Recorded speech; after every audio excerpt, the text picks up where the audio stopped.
আপু কি বিক্রি করছেন? ভাইয়া আমি পুডিং সেল করছি। আচ্ছা আচ্ছা, পার পিস কত করে এগুলো?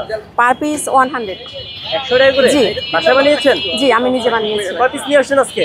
আজকে কোয়ান্টিটি খুবই কম, হলো বেশি না, 20 পিসের মতো হবে আর কি। 20 পিস। জি। তো এই আইডিয়াটা কে দিল আপনারে?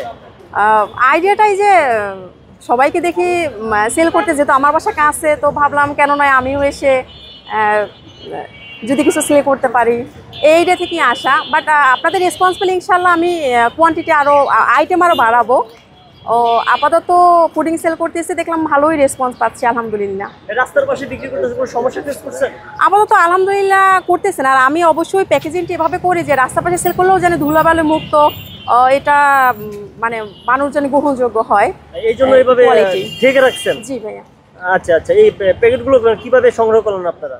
এগুলো যেখান থেকে এই যে যাবতীয় কেক পুডিং এর এক্সেসরিজ পাওয়া যায় সেখান থেকেই নিয়ে আসি। আচ্ছা, সেই মানে পার পিস কত বলছেন? Per piece 100। 100 টাকা তুলনায় কি এটা কম দিচ্ছেন না বেশি দিচ্ছেন? কোয়ালিটি অনুযায়ী ভাইয়া আমার মনে হয় যে যথেষ্ট রিজনেবল প্রাইসের ভিতরে আছে।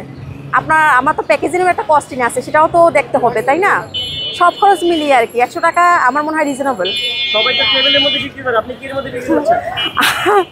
আমার কাছে এটা ইউনিক লাগছে। আর টেবিল, আমি যেহেতু একা আসি, আমার জন্য টেবিল ক্যারি করে নিয়ে আসাটা অনেক বেশি হ্যাসেলের। সো আমি মনে করি এটা যেহেতু আমার বেবি স্টল, এটা আমি ওঠানামা করাই, আমার এটা ইউজ টু হয়ে গেছি, তো ভাবলাম কেননা এটা দিয়ে শুরু করি।